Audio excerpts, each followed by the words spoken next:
Very good morning to everyone. Welcome back at BBBN online class. आज अपन बात करते हैं अकाउंटेंसी क्लास 11th की।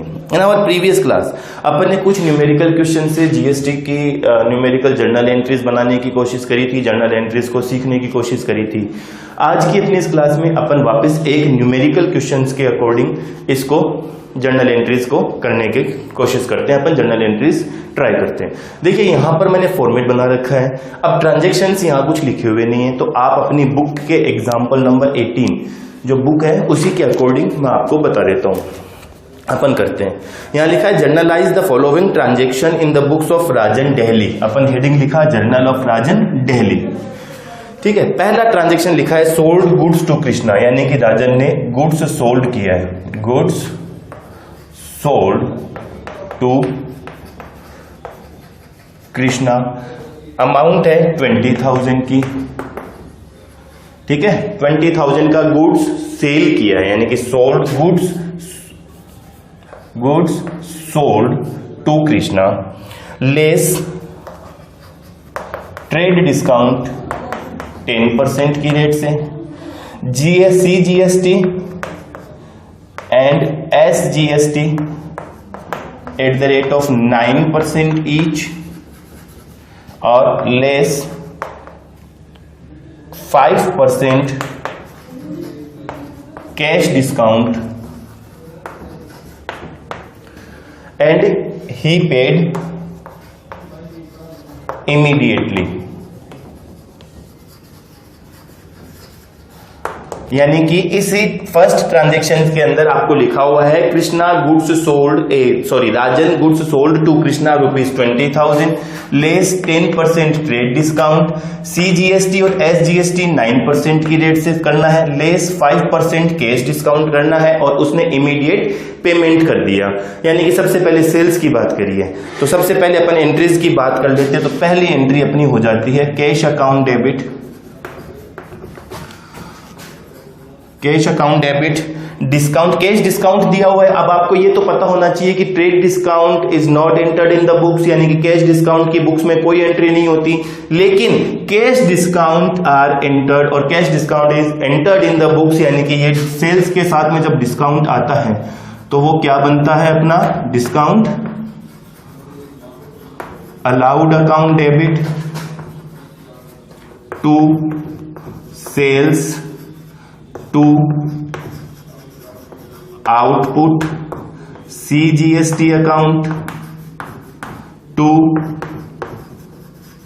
Output, SGST account. Journal entry यही होती है। नरेशन अपना आ जाता है being goods sold to Krishna. Narration अपन ने ये लिख दिया। अब देखो सबसे पहले अपन कैलकुलेशन करते हुए चलते हैं साथ में, यानी कि कृष्णा को गुड्स सेल किया है कितने रुपीस का, 20,000 रुपीस का, लेस 10% ट्रेड डिस्काउंट, इसका 10% ट्रेड डिस्काउंट माइनस कर दिया, यानी कि अब कृष्णा को गुड्स सेल कितने का किया है 18,000 का। सेल्स के अंदर वैल्यू आ जाती है अपनी 18,000। अमाउंट लिख रहे हैं अपन साथ में। तो मैं आपको आज इसी तरीके से कैलकुलेशन करके बता रहा हूं। जब ये चीज हो गई, यानी कि अब अपने को CGST और SGST का कैलकुलेशन करना है, तो CGST की जब बात करेंगे तो ये हो जाएगी 18,000 इंटू 9/100। इसकी वैल्यू आ जाएगी अपनी 1620। जब CGST 1620 है तो SGST भी 1620 होगी कि नहीं होगी। यानी कि अब अपन बात कर ले यहां पर, तो ये हो गया अपना 18,000 का तो गुड्स सेल किया, 1620 की ये वैल्यू आ गई, 21,240 हुआ कि नहीं हुआ। अब इसके अंदर डिस्काउंट कितना दिया 5% का, यानी कि इसका 5% निकाल देंगे अपन। जब इसका 5% निकालेंगे तो ये वैल्यू आएगी 1062 की। 1062 के बाद में कैश जो आपने लिया है वो लिया है 120178 का। कैलकुलेशन समझ में आया? क्या किया अपन ने कैलकुलेशन के अंदर? सबसे पहले जो गुड से सेल किया है उसमें से ट्रेड डिस्काउंट माइनस कर एक्चुअल सेल्स की वैल्यू निकाल दी। इस सेल्स की वैल्यू के ऊपर अपन ने जीएसटी का कैलकुलेशन कर दिया। टोटल वैल्यू के ऊपर 5% का कैश डिस्काउंट निकाल दिया। कैश डिस्काउंट टोटल वैल्यू में से लेस करके कैश रिसीव्ड कर लिया। क्लियर है? सिंपल है। अगला देखो सेकेंड ट्रांजेक्शन। अपन बात करें सेकेंड ट्रांजेक्शन्स की, तो सेकेंड ट्रांजेक्शन आपकी बुक में लिखा हुआ है सप्लाइड गुड्स कॉस्टिंग, यानी कि गुड्स कॉस्टिंग सप्लाई ₹6,000, 6,000 रुपए की कॉस्ट का, यानी कॉस्टिंग दी हुई है। किसको दिया? मोहन को। अब सप्लाई किया, इट मींस क्या किया है? सेल ही तो किया है, सप्लाई दिया है हमने मोहन को, यानी कि हम सेलर है। राजन है तो कौन है? सेलर है। और मोहन कौन है? बायर है। और ये मोहन है कहां पर? कोलकाता में।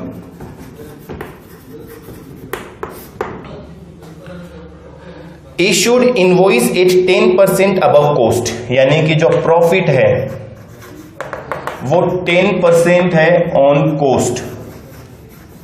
इस कॉस्ट का 10% प्रॉफिट है, तो सेल्स प्राइस कितनी हो गई? 600। ये क्या होगी अपनी सेलिंग प्राइस? सेलिंग प्राइस हो गई। अब आगे ये कह रहा है trade discount less trade discount, और ट्रेड डिस्काउंट है वो है 5% का। आईजीएसटी 18% की रेट से। तो अब सबसे पहले सेल्स की एंट्री कर लो। सेल्स की एंट्री करी, कहीं पर भी कैश का नाम लिया है? नहीं लिया, यानी कि ये कौन सा सेल्स है? क्रेडिट सेल्स है। तो सबसे पहले बात करी अपन ने Mohan account debit, Mohan account debit. अब यहां पर ट्रेड डिस्काउंट है, कैश डिस्काउंट है नहीं, और ट्रेड डिस्काउंट की अपन कोई एंट्रीज करते नहीं है, तो यानी कि ये हो गया to sales account, to output IGST account. अब देखो सेल्स किया कितने का था? 6,600 रुपए का, 6,600 का। उसमें से अब लेस 5%, यानी कि 5/100, 330 का अपन ने डिस्काउंट दे दिया।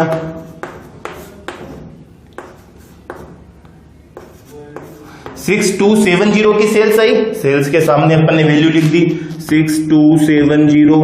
अब इस 6270 का 18% की रेट से आईजीएसटी का कैलकुलेशन कर लेते हैं। ये आ जाता है अपना 1129।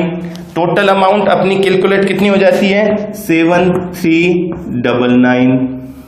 नरेशन अपन लिख देंगे bank goods sold to Mohan, narration लिख दिया। क्लियर है? तो अपन ने अब 2 ट्रांजैक्शन किए, दोनों ट्रांजैक्शन के अंदर मैंने आपको कैलकुलेशन बताई है। अब बात करते हैं थर्ड ट्रांजैक्शन की।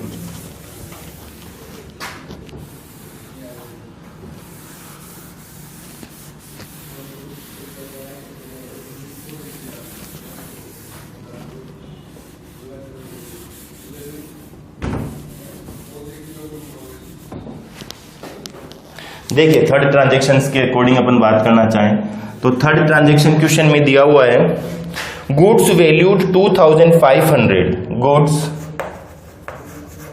Valued 2500 distributed from stock as sample. ये सैंपल के रूप में फ्री डिस्ट्रीब्यूट किया गया।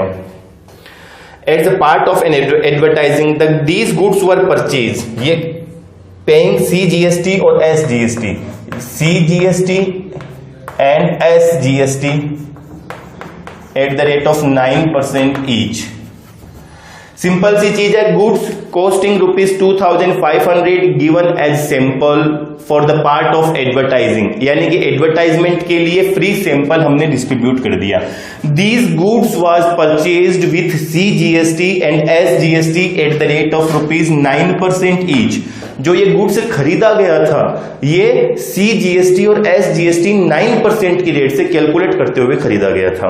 अब अपनी चीज आ गई कि अपन ने ये जो सैंपल दिए थे कौन से अकाउंट में दिए, एडवर्टाइजमेंट के लिए दिए, यानी कि अपनी एंट्री हो गई advertisement account debit.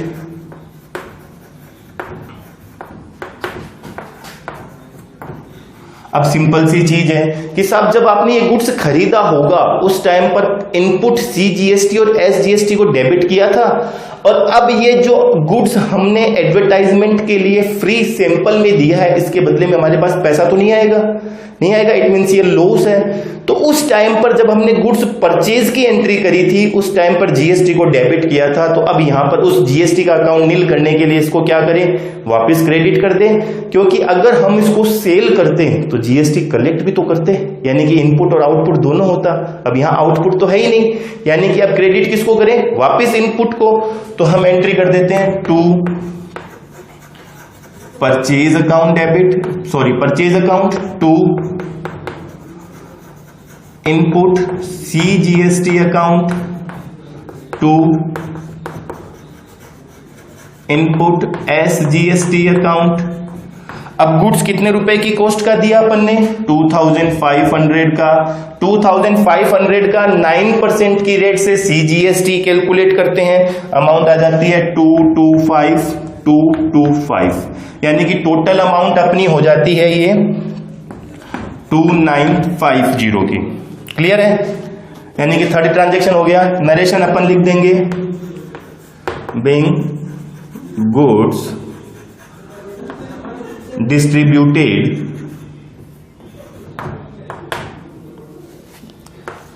As free sample.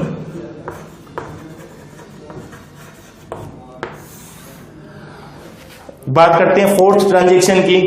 देखिए फोर्थ ट्रांजैक्शन में यहां एक्सप्लेन कर रहा हूं आपके पास में, ये कह रहा है अंजन a customer to whom goods were sold, यानी कि एक कस्टमर है अंजन, उसको गुड्स सोल्ड किया गया है,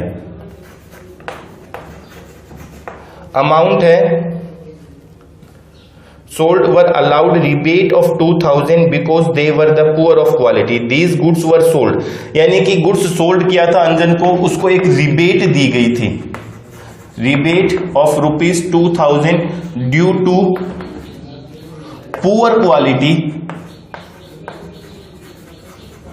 of goods, due to poor quality of goods, and these goods are purchased and these goods are purchased with CGST and SGST at the rate of 9% each. CGST and SGST 9% each की rate से। तो हमने entry कर ली rebate allowed account debit to, अब हमने क्या किया है, रिबेट दी है, यानी कि रिबेट जब हमने गुड्स सेल किया होगा उस टाइम पर आउटपुट CGST और SGST को क्रेडिट किया होगा, अब डेबिट कर देते हैं। तो अपन कर लेते हैं output CGST account debit, output SGST account debit to, rebate दी किसको गई थी, अंजन्स अकाउंट, रिबेट दी कितनी गई है, 2000 रुपीज की, 2000 रुपीज की रिबेट। अब 2000 रिबेट के हिसाब से 180 रुपीज का आउटपुट CGST और आउटपुट SGST, तो अंजन को टोटल रिबेट कितनी दी गई, 2360 की। नरेशन अपन लिख देते हैं आगे, being rebate allowed to Anjan due to poor quality.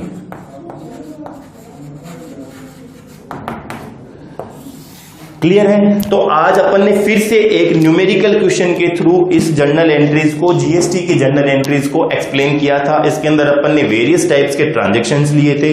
कुछ ट्रांजैक्शंस में अपन ने फ्री सैंपल भी लिया है, परचेज का भी था, अपना सेल्स का भी ट्रांजैक्शंस लिए हैं। तो उस टाइम पर अपन ने जब जीएसटी के अकाउंट को नील करने के लिए, यानी कि on the date of sale अपन ने आउटपुट जीएसटी को डेबिट किया था, सॉरी क्रेडिट किया था।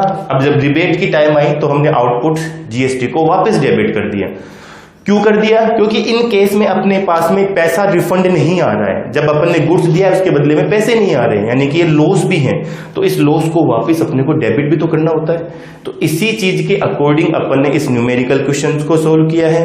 और भी ऐसे बहुत सारे न्यूमेरिकल क्वेश्चंस हैं। आपको करना क्या है, इन न्यूमेरिकल क्वेश्चंस की कंटिन्यूअसली बेसिस पर प्रैक्टिस करनी है, इनको सोल्व करना है। अपन अपनी अगली ऑनलाइन क्लास के अंदर मिलते हैं एक नए चैप्टर्स के साथ में, ठीक है? अपन मिलेंगे अपने एक नए चैप्टर के साथ में, क्योंकि आपकी जो जर्नल एंट्रीज का चैप्टर है उसके अंदर अपन ने सारे क्वेश्चंस कर लिए हैं। इन क्वेश्चंस की आपको कंटिन्यूअसली अब प्रैक्टिस करनी है। अपनी अगली ऑनलाइन क्लास में जो नया चैप्टर अपन लेंगे वो लेंगे अकाउंटिंग इक्वेशन का। क्लियर है? Thank you.